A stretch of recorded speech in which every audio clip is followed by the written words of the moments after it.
Hi friends, good morning. మీ గౌరీ చెప్పే కథలకు స్వాగతం. మనము భాగవతం కూడా తెలుసుకుంటున్నాం కదా.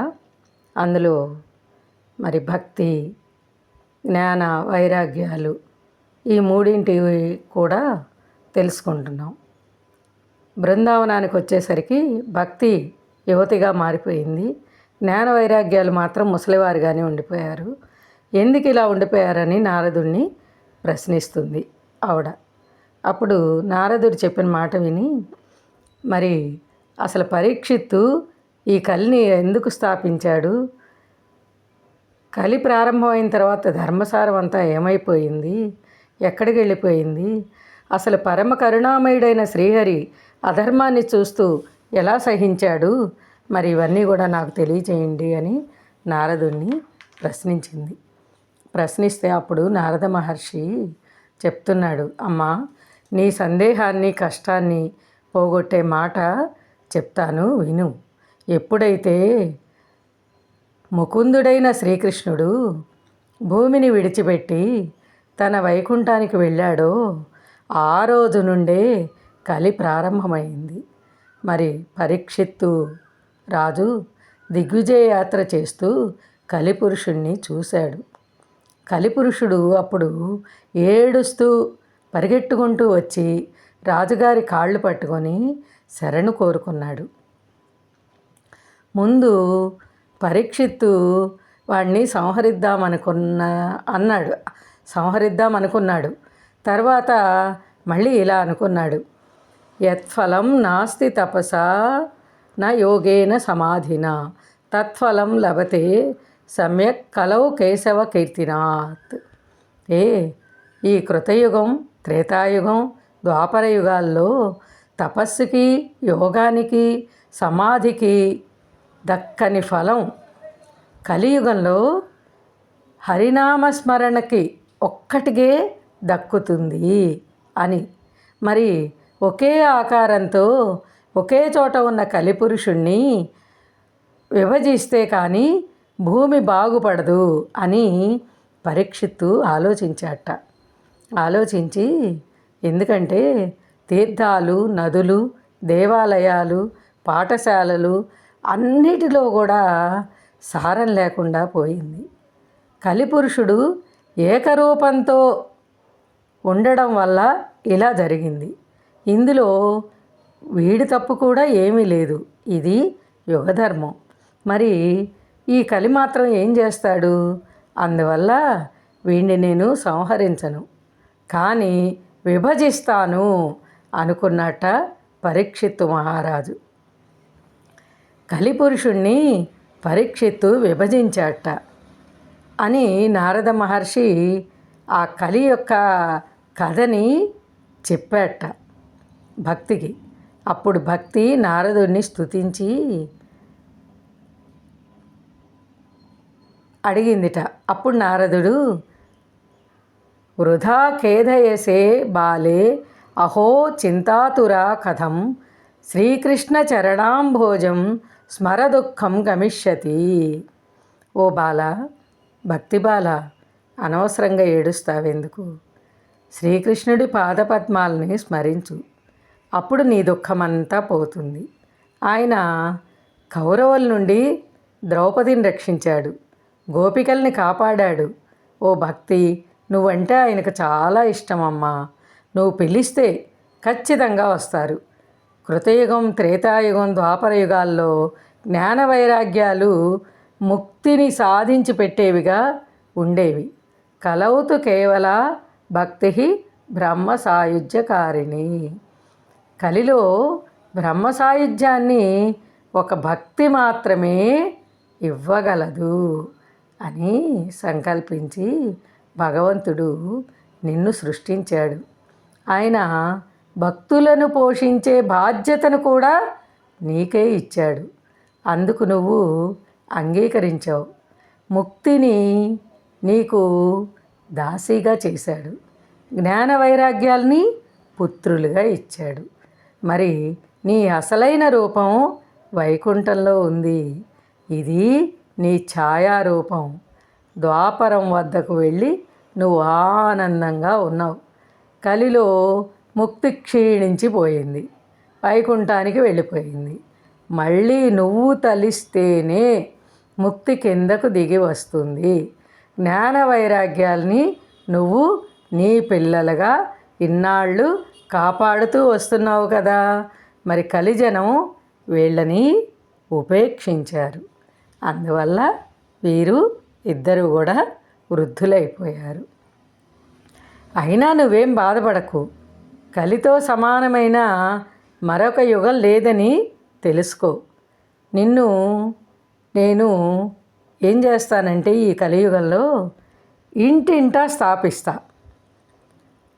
ఈ రోజు నుండి ఇదే నా సంకల్పం. భక్తితో కలిలో ఈ జనమంతా పాపాన్ని, అందరి పాపాన్ని ప్రక్షాళన చేస్తా. పిశాచాలు, బ్రహ్మరాక్షసులు కూడా భక్తి కలవారై హరిని దర్శించే విధంగా నేను చేస్తా. ఎందుకంటే శ్రీహరి భక్తి సులభుడు. ఆయన భక్తికి చిక్కినట్టుగా మరే సాధనకి దొరకడు. భక్తి రేకైవ ముక్తిదా, భక్తి ఒక్కటే ముక్తిని ఇచ్చేది అని నారద మహర్షి ఆ యువతికి ధైర్యం చెప్పాడనమాట. మరి భక్తి యువతికి నారద చెప్పిన మాటలతో దుఃఖం తీరిపోయిందిట. కానీ పిల్లల ముసలితనం మాత్రం పోలేదుట. మరి ఆ బాధను కూడా పోగొట్టమని ప్రార్థించిందిట ఆవిడ. నారద మహర్షి ఆ ఇద్దరి చెవులు పట్టుకొని ఉపదేశించాటండి. ఒక ఉపదేశం. వారు ఇద్దరు కూడా మెల్లగా లేచి కూర్చున్నారట. కూర్చొని మెల్లగా కళ్ళు తెరిచి నీరసంగా నారదుడిని చూసి మళ్ళీ నిద్రలోకి జారుకున్నారట. ఇక ఈసారి నారద మహర్షి ఎంత ఉపదేశించినా వాళ్ళు కదలకుండా మెదలకుండా అలాగే పడి ఉన్నారట. అప్పుడు నారదుడికి కూడా బాధ కలిగిందిట. చాలా చింత పట్టుకుపోయిందిట ఆయనకి. ఈలోగా అక్కడ ఆకాశవాణి పలికిందిట. ఓ మహర్షి, దుఃఖించబాకు, నీ ప్రయత్నం సఫలం అవుతుంది. భక్తిని లోకంలో ప్రసరింపచేయి. మరి భక్తికి సంతోషం కలగటమే కాకుండా జ్ఞాన వైరాగ్యాల ముసలితనం పోయి వారికి పుష్టి కలుగుతుంది అని. అప్పుడు ఆ శరీరవాణి మాటలు విన్న నారద మహర్షి అనుకున్నట్ట, ఈ వాణి చాలా రహస్యంగా ఉంది, ఇందులో స్పష్టత కనిపించలేదు నాకు. లోకంలో భక్తిని ప్రసరించే మార్గం ఏది, అసలు నేను ఈ విషయంలో ఏం చెయ్యాలి అని ఆలోచించాట. అప్పుడు ఆయనకి కూడా ఏమీ తోచలేదుట. సరే అని వారి ముగ్గురిని అక్కడే ఉండమని చెప్పి తను తీర్థయాత్రలకు బయలుదేరాటండి. ఆ సమయంలో నారద మహర్షి అసలు వెళ్ళని తీర్థమే లేదుట, కలవని మహర్షి లేరు.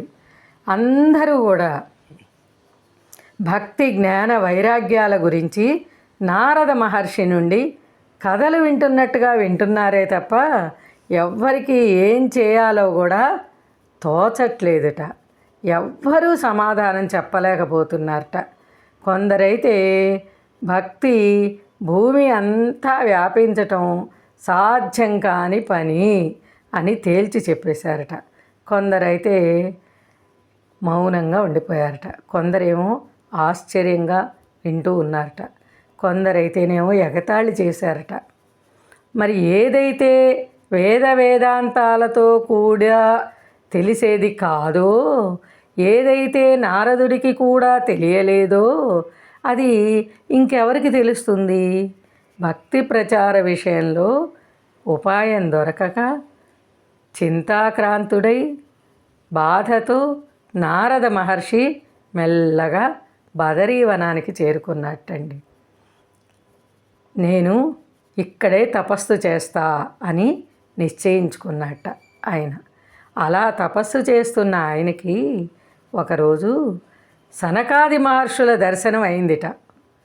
ఆ దర్శనంతో నారదుడు మురిసిపోయి అడిగట, భక్తి జ్ఞాన వైరాగ్యాల దుఃఖాన్ని పోగొట్టేందుకు ఉపాయం తెలియజేయండి నాకు అని. అప్పుడు ఆ మహర్షులు అన్నారట, నారద దుఃఖించకు, ఈ విషయంలో మేము ఉపాయాన్ని ముందే ఆలోచించి పెట్టాము. భక్తి ప్రచారం చేయటం నీ వంటి భక్తుడికే సాధ్యమవుతుంది. ఋషులు అనేక సాధనా మార్గాల్ని చూపించారు. అవన్నీ కూడా చాలా కష్టతరంగా ఉంటాయి. శ్రీహరి దర్శనాన్ని చేయించగల భక్తి సాధన మాత్రం రహస్యంగానే ఉండిపోయింది. నీ వంటి కొందరు మాత్రమే దాన్ని తెలుసుకోగలరు. ఆ కారణం చేతనే దేవవాణి నీకు భక్తి ప్రచారం అనే పనిని అప్పగించింది అని చెప్పారట వారు. ఇంకా మరి తరువాత నారదుడు ఇంకా ఏం అడిగాడు, వారేం చెప్పారు, మరి భక్తి ప్రచారం ఎలా జరుగుతుంది అనే విషయాన్ని మనం రేపు తెలుసుకుందామర్రా. మరి లైక్ చేయండి, షేర్ చేయండి, సబ్స్క్రైబ్ చేయండి. మీ గౌరీ పూర్ణ. బాయ్.